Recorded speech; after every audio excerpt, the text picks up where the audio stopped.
மேடையில் அமர்ந்திருக்கும் அனைத்து பெரியவர்களுக்கும், மேடைக்கு முன்னால் அமர்ந்திருக்கும் விருந்தினர்களுக்கும், மாணவ மணிகளுக்கும் என்னுடைய மகிழ்ச்சியான காலை வணக்கம்.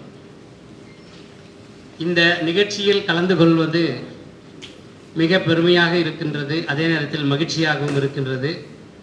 ஏன்னா நான் வாத்தியாராக இருக்கிறதே எதுக்கு விரும்பி சேர்ந்தேன் இந்த ஆசிரியர் பணின்னா, எப்போவுமே யங்ஸ்டரோட மூவ் பண்ணிகிட்டு இருக்கலாம்.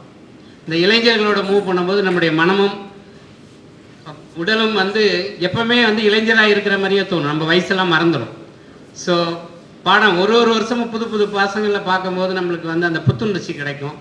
அதனால் இதை விரும்பி தான் நான் இந்த ஆசிரியர் பணியை எடுத்துக்கொண்டேன். 40 ஆண்டு காலம் அண்ணா யூனிவர்சிட்டியில் இருந்திருக்கேன். என்னோடய ஸ்டூடெண்ட்டும் சேர்த்து 81 எம்ஐடியில் மாணவனாக சேர்ந்தேன். 21 2021 மேல ரெஜிஸ்டராக இருந்து ரிட்டையர் ஆனேன். ஸோ என்னுடைய வாழ்நாளில் 2/3 பார்த்திங்கன்னா அண்ணா யூனிவர்சிட்டியில் தான் கழிச்சிருக்கேன். அதுதான் எனக்கு சோறு போட்ட யூனிவர்சிட்டி. என்னுடைய குடும்பத்துக்கும், என்னுடைய மனைவி இன்னும் பேராசிரியராக இருக்கிறார்கள். அவர்கள் அடுத்த வருடம் பணி நிறைவு செய்கின்றார்கள். என்னுடைய மகன்கள் 2 பேரும், ஒரு பெரியவன் கிண்டி பொறியியல் கல்லூரியும், 2வது பையன் எம்ஐடியிலும் படித்து முடித்துவிட்டு இருவரும் வேலையில் இருக்கின்றார்கள். ஸோ இந்த குடும்பமே பார்த்திங்கன்னா அண்ணா யூனிவர்சிட்டியில் தான் வளர்ந்தது. நான் என்றும் கடமைப்பட்டுள்ளேன். ஸோ அதனால தான் அந்த அண்ணா யூனிவர்சிட்டிக்கு எதாவது செய்யணுன்ட்டு எப்போவுமே சோறு போட்ட யூனிவர்சிட்டிக்கு நம்ம எதாவது செஞ்சுக்கிட்டே இருக்கணும் அப்படின்ற ஒரு இது ஆழ் மனதிலே இருக்கும். ஏன்னா ஒரு விவசாயியின் மகன் தான் நான். தான் முதல் கிராஜுவேட்னு சொல்லலாம். அப்போது நான் படித்த எனி கிராஜுவேட், பிஎஸ்சி பிஇ எது எடுத்தீங்கன்னா ஃபஸ்ட்டு கிராஜுவேட் நான் எம்ஐடியில் பண்ணேன். ஸோ இதற்கு முன்னாடி ஒரு பெரியவரை நினைவாற்றல் செஞ்சு இன்றைக்கி அவருடைய நினைவு நாள், கவிஞர் தாராபாரதியின் நினைவு நாள்.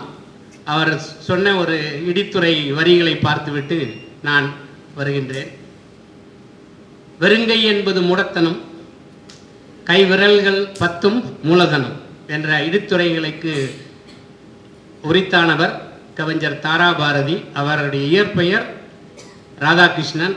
34 வருட காலம் ஆசிரியராக பணியாற்றி நல்லாசிரியர் விருது பெற்று கவிஞராகவும் இருந்து பல நூல்களை எழுதியிருக்கிறார். அவருடைய நினைவு நாள் என்று அவரை போற்றி இந்த உரையை தொடங்குகின்றேன்.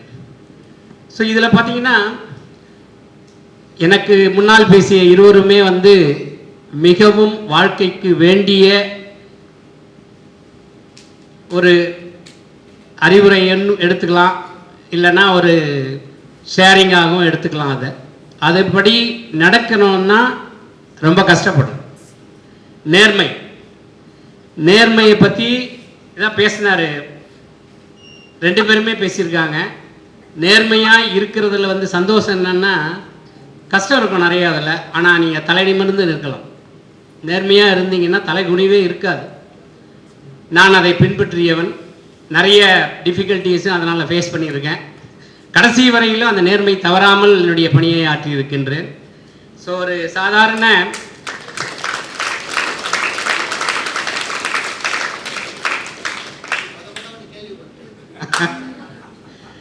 எந்த ப்ரெஷருக்குமே ஈடாக மாட்டேன். அது எல்லாருக்குமே தெரிஞ்சிருக்கும். அந்த இதில் யார் எவ்வளோ பெரிய ஆள் என்ன பண்ணாலும், எவ்வளோ பெரிய ஆள் என் முன்னாடி நின்று எவ்வளோ மிரட்டினாலும் பயப்பட மாட்டேன்.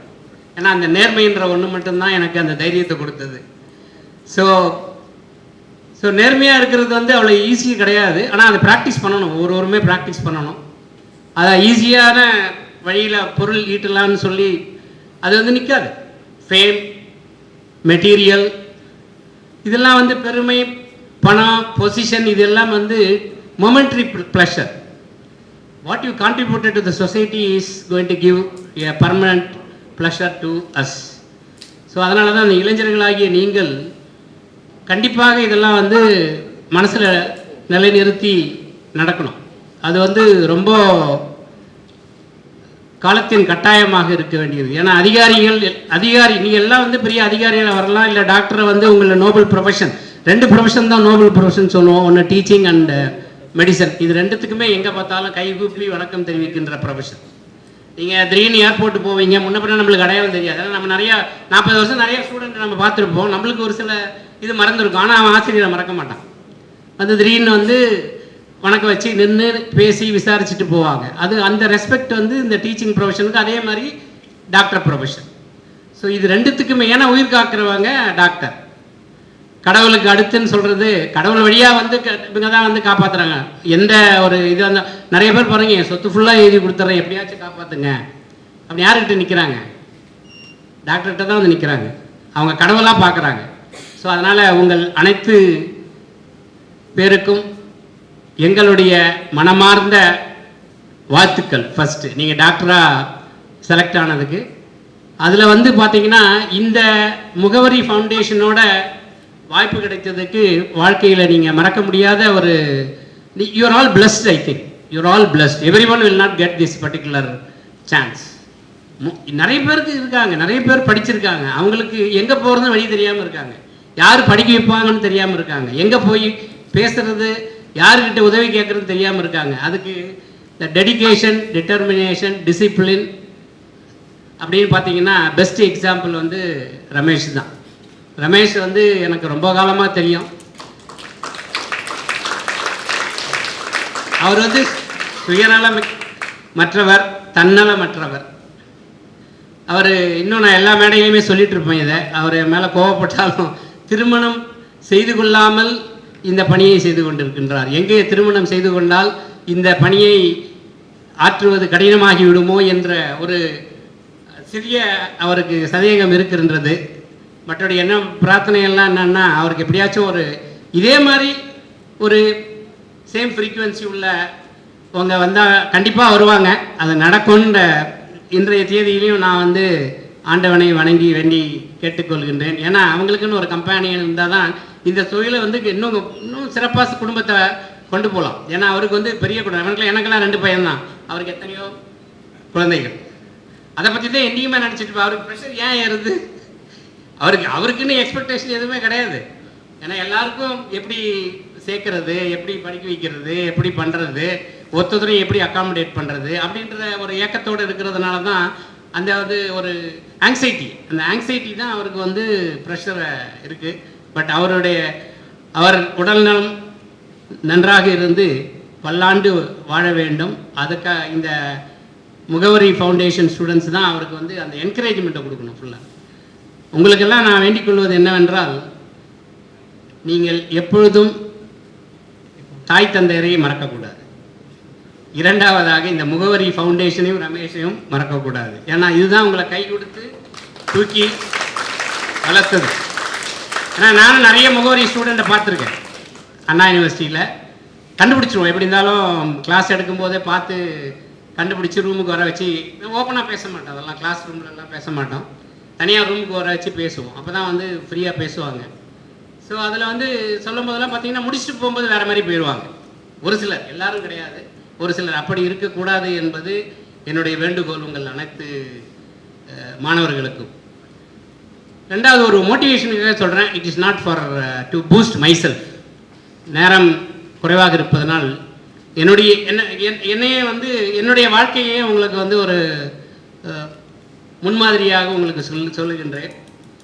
நான் பிறந்தது பாகவலி என்ற சிறிய கிராமம், காவேரி பாக்கத்துக்கும் வாலாஜாவுக்கும் மத்தியில் உள்ள கிராமம். அங்கே மிடில் ஸ்கூல் தான் இருக்கும். மிடில் ஸ்கூலில் 5வது வரைக்கும் தான் இருக்கும், 8 வரைக்கும் இருக்கும். அதில் நான் வந்து 5 வரைக்கும் அந்த பாகவலி என்ற ஸ்கூலில் படித்தேன். அதுக்கப்புறம் பூண்டியில் வந்து ஹைஸ்கூல், 6ஆம் வகுப்பிலிருந்து என்னை பூண்டி என்ற ஹைஸ்கூலில் சேர்த்தாங்க. 3 மைல் நடந்து போய் தான் வரணும். அப்போ up and down 6 miles, not kilometres, 6 miles நடந்து போய் தான் படித்தேன். காலில் 8வது வரைக்கும் காலில் செருப்பு இல்லாமல் படித்தேன். நடந்து போகிறது இந்த 6 மைலும் வந்து செருப்பு இல்லாமல் தான் நடக்கணும். நான் இதில் வந்து ஒரு பெரிய தரந்தாட்சி கொள்வென்றெல்லாம் நினைப்பது கிடையாது. இது எதுக்கு சொல்கின்றேன் என்றால், எவ்வளவு கஷ்டம் இருந்தாலும் அந்த கஷ்டத்தை இஷ்டத்துடன் சேர்த்து செய்தீர்கள் என்றால் கண்டிப்பாக வாழ்க்கையில் உயரலாம். எந்த கஷ்டத்தையும் நான் வந்து எப்பவுமே கஷ்டமாக பார்த்தது கிடையாது. 6 மைல் நடந்து படித்து 10ஆவதுல வந்து 20 பேர் நாங்கள் 10 பேர் தான் பாஸ் பண்ணோம். அதில் நான் 3rd place. அதில் அது இன்றும் ஒரு ஆசிரியரை நான் மறக்க மாட்டேன்னா, ரங்காச்சாரின்னு ஒரு ஆங்கில டீச்சர். அவர் மழை ஜோன்னு கொட்டும், அந்த மழையிலையும் ஸ்பெஷல் கிளாஸ் இருப்பார். அவரால் தான் நான் இங்கே நிற்கிறேன். ஏன்னா இங்கிலீஷ் ஃபெயிலாக இருந்தால் அதுக்கப்புறம் என்ன விவசாயமோ இல்லை இப்போ பண்ணுற பிஸ்னஸ்லேயே என்னை சேர்த்து விட்ருப்பாங்க வீட்டில். அவரால் தான் இங்கிலீஷ் பாஸ் பண்ணேன். அதனால் பியூசி குடியாத்தம் திருமகள் மில்ஸ் காலேஜில் தான், குடியாத்தம் ஆர்ட்ஸ் காலேஜில் என்னை போட்டாங்க பியூசி. அப்போ கேவிக்குப்பத்துக்கு ஷிஃப்ட் ஆகிட்டோம். அதில் வந்து 60 மாணவர்கள், 7 பேர் தான் பாஸ் பண்ணோம். 30 நாள் தான் காலேஜ் நடந்தது வருஷத்தில், மீதி நாள் ஃபுல்லாக ஸ்ட்ரைக். அதில் வந்து நான் வந்து செகண்ட் கிளாஸ்.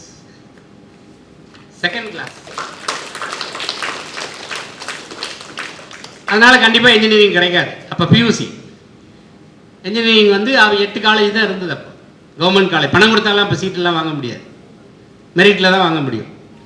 ஸோ அதனால் பிஎஸ்சி வந்து திருப்பத்தூர் சேக்ரட் ஆர்ட்ஸ் காலேஜ்னு ஒன்று இருக்குதுன்னு சொல்லிட்டு என்னுடைய அண்ணனுடைய உடன் படித்தவர் அங்கே படிச்சிருக்காரு. அவர் வந்து சொன்னார், பிஎஸ்சி இந்த காலேஜில் சேருங்க நல்லாயிருக்கும் அப்படின்ட்டு. நானும் என் அண்ணாவும் அந்த காலேஜுக்கு போனோம். அந்த காலேஜுக்கு போன பிறகு அப்போ காலேஜ் ஆரம்பித்து 3 நாள் ஆயிடுச்சு. ஃபாதர் வந்து வெயிட் பண்ண வச்சார் ஒரு அரை மணி நேரம். அதுக்கப்புறம் 2 பேரும் உள்ளார போனோம். நீ எந்த காலேஜ்லேருந்து வரேன்னு கேட்டால் ஃபஸ்ட்டு கொஸ்டின். இந்த மாதிரி ஜிடிஎம் குடியாத்தம் ஆர்ட்ஸ் காலேஜ்லேருந்து வரேன். இன்னொன்று உனக்குலாம் சீட்டு கிடையாது, ஏன்னா எப்போ பார்த்தாலும் ஸ்ட்ரைக் கிடைக்கும், எங்கள் பசங்களாம் நீ கெடுத்துருவேன், சீட்டு கொடுக்க மாட்டேன்னு. நான் அப்புறம் 1 hour நான் பேசினேன் அவர்கிட்ட. பேசி அவர் கன்வின்ஸ் ஆகி இப்போ கெமிஸ்ட்ரி சீட்டு தான் இருக்குது பிஎஸ்சி, எடுத்துப்பியான்னு கேட்டார். எந்த பிரான்ச் கொடுத்தாலும் நான் எடுத்து படிக்கிறேன் ஃபாதர் அப்படின்னு. ஸோ எனக்கு வந்து சரி, அடுத்த நாள் வந்து அட்மிஷன் கொடுத்துட்டாரு. அடுத்த நாளே கல்லூரிக்கு சென்றேன். கல்லூரிக்கு போனதும் கிளாஸில் எல்லாரையும் பார்த்தீங்கன்னா அங்கே ஜஸ்ட்டு என்ஜினியரிங் மிஸ் பண்ண ஸ்டூடெண்ட்ஸ் தான் இருப்பாங்க. என்ஜினியரிங் 8 காலேஜ் தான் இருக்கும், நல்லா ஸ்கோர் பண்ணியிருப்பான், ஜஸ்ட் மிஸ் பண்ணவங்க தான் இருப்பாங்க. அதில் பார்த்தீங்கன்னா நான் தான் கடைசி மார்க் அந்த பிஎஸ்சி கிளாஸில். பட் மன உறுதியுடன் நம்ம வந்து இந்த காலேஜில் சேர்ந்ததே வந்து ஒரு நல்ல பொசிஷனுக்கு போகணுன்னு சொல்லிட்டு தான். அப்போ தான் வந்து MIT Madras institute of technology ஒன்று இருக்குதுன்றது எப்படி தெரிய வந்ததுன்னா, அந்த கிராஜுவேஷன் டேக்கு வந்து அந்த எம்ஐடி டைரக்டர் வந்தார், சாதிக். மெட்ராஸ் யூனிவர்சிட்டி வைஸ் சான்சலராக இருந்தார் ப்ரொஃபஸர் சாதிக். அவர் வந்து வந்ததுனால இந்த மாதிரி எம்ஐடி போனால் இன்ஜினியரிங் கிடைக்கிறதுக்கு இன்னொரு சான்ஸு. ஸோ என்ஜினியரிங் வந்து அப்போ வந்து நான் நல்ல ஸ்கோர் பண்ணால் தான் கிடைக்கும். நான் வந்து லாஸ்ட் மார்க்கு, இங்கே இருக்கிறவங்கலாம் நல்லா ஜஸ்ட் டாப்பர்ஸ், ஜஸ்ட் மிஸ் பண்ணவங்க தான் இருக்காங்க. பட் ஒரு மன உறுதி, தமிழ் மீடியத்தில் தான் இது வரைக்கும் படித்து போயிருக்கேன் பியூசி வரைக்கும். அங்கே போனால் இங்கிலீஷ் மீடியம். ஸோ அங்கேயுமே பார்த்தீங்கன்னா இங்கிலீஷ்ன்றது தான் ஒரு கஷ்டம். இங்கிலீஷ் பாஸ் பண்ணணும் ஃபஸ்ட்டு, அப்புறம் தான் நான் என்ன மார்க் வாங்கினாலும் மேலே போக முடியும். ஸோ அதனால் இங்கிலீஷையே திருப்பி படிச்சுட்டு இருப்பேன். பட் அப்படி படிச்சியும் கடைசி பிஎஸ்சி முடிக்கும்போது நான் டாப் 5 வந்து முடிக்கிற போது டாப் 5 போய் சேர்ந்தது கடைசி. எதுக்கு இதை சொல்ல வரேன்னா, நீங்கள் தமிழ் மீடியன்ற ஒரு யாராவது இங்கே தமிழ் மீடியத்தை படிச்சுட்டு வந்து ஐயோ நான் தமிழ் மீடியத்தில் படிச்சுட்டு வந்தேன் கஷ்டம் அப்படின்னு ஃபீல் பண்ணிங்கன்னா அது கிடையாது. ஹார்ட் ஒர்க் பண்ணிங்கன்னா எப்போவுமே சக்ஸஸ்ஃபுல்லாக வரலாம். அந்த ஹார்ட் ஒர்க் தான் என்னை வந்து இந்த அளவுக்கு கொண்டு வந்திருக்கு. ஸோ கடைசியில் அது எம்ஐடி எப்படின்னா, உங்களுக்கு வந்து டாப் ரேங்கர்ஸ்க்கு மட்டும்தான் அங்கே சீட் கிடைக்கும். அப்போ இன்டர்வியூ தான். எம்ஐடியில் வந்து பிஎஸ்சி பிடெக், பிஎஸ்சி முடிச்சுட்டு பிஎஸ்சி கெமிஸ்ட்ரி பண்ணேன், பிடெக் வந்து ப்ரொடக்ஷன் டெக்னாலஜி எம்ஐடியில் படித்தேன் 81, 84. ஸோ அங்கே சேர்ந்து 68% வாங்கினேன். அப்புறம் எம்இ கிண்டி இன்ஜினியரிங் காலேஜில் சேர்ந்து 85ல் first class with distinction. PhD அங்கே தான் பண்ணேன் அண்ணா யூனிவர்சிட்டியில். நான் 23 பேரை பிஹெச்டி கைட் பண்ணியிருக்கேன். இது வரைக்கும் ஒரு 200 பப்ளிகேஷன் இருக்குது, 3500 சைட்டேஷன் இருக்குது. ஹெச் இண்டெக்ஸ் வந்து 27, ஐட்டன் இண்டெக்ஸ் வந்து 49. ஸோ நீங்கள் கடந்த காலத்தை பார்த்தீங்கன்னா, ஸோ ஒரு செகண்ட் கிளாஸ் பியூசியில் வாங்கினவன் எப்படி இந்த அளவுக்கு போக முடியும்னு இன்னும் என்னுடைய கிளாஸ்மேட்ஸ், இன்னும் பிஎஸ்சி கிளாஸ்மேட்ஸ், ஸ்கூல் கிளாஸ்மேட்ஸ் எல்லாரும் எனக்கு ஃப்ரெண்ட்ஷிப் கண்டினியூ பண்ணிகிட்டு இருக்கேன். எல்லாருமே நினச்சி பார்ப்பாங்க. ஸோ அதே மாதிரி இங்கே வந்து 36 ஆண்டு காலமும் பணி சிறப்பாக செய்ய முடிந்தது இந்த கல்லூரியின் இந்த அண்ணா யூனிவர்சிட்டி லீடிங் டெக்னாலஜிக்கல் யூனிவர்சிட்டியில் registrar, next vice chancellor position, but administrative head, அந்த பதவியும் யாருடைய தயவும் இல்லாமல் இந்த ஹார்ட் ஒர்க் தான் வந்து என்னை கொண்டு போய் அங்கே வந்து நிறுத்திச்சு. ஸோ ஹெச்ஓடியாக இருந்திருக்கேன், சேர்மன் ஃபேக்கல்ட்டியாக இருந்திருக்கேன், சிண்டிகேட் மெம்பராக இருந்திருக்கேன், லீகல் கோஆர்டினேட்டராக இருந்திருக்கேன், மற்ற நிறைய பொசிஷன் என்எஸ்எஸ் ஆஃபீஸராக இருந்திருக்கேன், என்சிசியில் சோல்ஜர் ட்ரைனிங் போயிருக்கேன் 3 மாதம். ஸோ எல்லா பதவிகளையுமே எடுத்திருக்கேன். மாணவர்களோடு நன்றாக பழகுவேன், நன்றாக பேசினாதான் புரியும் அவங்களோட கஷ்டம் என்னன்றது நம்மளுக்கு தெரியும். ஸோ இது எதுக்கு சொல்ல வந்தேன்னா, இது எல்லாமே வந்து ஒரு சாதாரண குடும்பத்திலிருந்து வந்தாலும், எந்த காட்ஃபாதர் இல்லாமல் இருந்தாலும் உங்கள் இந்த உச்சத்தை எட்டலாம் என்பது கண்டிப்பாக முடியும். என்னால் முடியும்போது உங்களாலேயே முடியாது. ஏன்னா அந்த காலத்தில் அந்த ஃபெசிலிட்டிஸ் எல்லாம் கிடையாது. இப்போ வந்து நிறைய ஃபெசிலிட்டிஸ் இருக்குது, நிறைய உங்களுக்கு சொல்கிறதுக்கு நிறைய பேர் இருக்காங்க. அப்போது ஒரு அப்பா என்னை எதுக்கு படிக்க வச்சாருன்னா, சிம்பிள், டெலகிராம் வந்தால் கூட அந்த ஊரில் யாருக்கும் இங்கிலீஷ் படிக்க தெரியாது. டெலகிராம் இங்கிலீஷில் தான் வரும், போஸ்ட் மாஸ்டர் தான் எடுத்துகிட்டு ஓடுவோம். இங்கிலீஷில் இது என்ன வந்திருக்கு படித்து சொல்லுங்கள் அப்படின்னு. அதுக்காக உன்னை படிக்க வைக்கிறேன்னு எங்கள் அப்பா சொல்லுவார். ஸோ இந்த மாதிரி நிறைய பேர் அந்த சூழ்நிலையில் வந்திருக்கலாம். Everybody is not born with silver spoon. ஆனால் எல்லாருடைய உச்சத்துக்கு எட்டியவர்கள் எல்லாரையும் பார்த்தீங்கன்னா கஷ்டப்பட்டு மேலே வந்தவங்களாக தான் இருக்கும். ஸோ அதனால் வந்து எதுவுமே ஈஸி கிடையாது. கஷ்டப்பட்டீங்கன்னா கண்டிப்பாக உச்சத்தை எட்டலாம். அப்துல் கலாம் சார் வந்து அவரும் எம்ஐடியில் தான் படித்தார். அவர் ஒரு முறை இவரை வந்து விப்ரோ சீப்பை வந்து பேசிகிட்டு இருக்காரு, பேட்டி கண்டுறாரு. அப்போ வந்து உங்களுடைய சக்ஸஸ்க்கு என்ன காரணம்னு கேட்குறாரு அப்துல் கலாம். அதுக்கு பிரேம்ஜி விப்ரோ சீப் சொல்கிறாரு, hard work is the secret of my success, one of the secret of my success. So there is no shortcut, purely hard work, you have to sweat it. The second thing is customer delight. அவர் சொல்லுவார், customer delight வந்து என்ன இந்த success கொண்டு வச்சு. Delight, what you mean by delight? அதுக்கு ஒரு example, cricket நேற்று மேட்ச் வச்சு சொல்கிறேன். Mumbai Indians versus Gujarat Titans match பார்த்துருப்போம். எத்தனை பேர் பார்த்தீங்கன்னு தெரியல, இன்ட்ரெஸ்ட் இருக்குன்னு தெரியாது. அதில் பார்த்தீங்கன்னா மும்பை இந்தியன்ஸில் சூரியகுமார் யாதவ் செஞ்சுரி போட்டார். ரெண்டாவதா அந்த team Mumbai Indians have won the match. That has given the delight to the Mumbai Indians fan and those who are loving cricket. So டிலைட்டும் போது அவர் என்ன சொல்கிறார், கஸ்டமருக்கு நான் ஒரு ப்ராடக்ட் கொடுக்கும்போது, see normally no, if they satisfy, it is only the satisfaction. More than the satisfaction, if I give something more, then it is called a delight. ஒரு product வாங்குறோன்னா அந்த ப்ராடக்ட்டுக்கு வந்து ஒரு ஃபங்க்ஷன் தான் இருக்கும். அந்த ஃபங்க்ஷனோட அடிஷ்னல் ஃபங்க்ஷனாக சேர்த்து கொடுத்தீங்கன்னா customers will be delighted. So this delight has brought me to this level. The third one is little bit of luck. Little bit of luck. எனக்கு லைஃப்பில் வந்து லக்கே இருந்ததில்லை, ஒரே ஒரு லக் இருந்தது, அதனுடைய வாய்த்த மனைவி. அதை வந்து நான் வந்து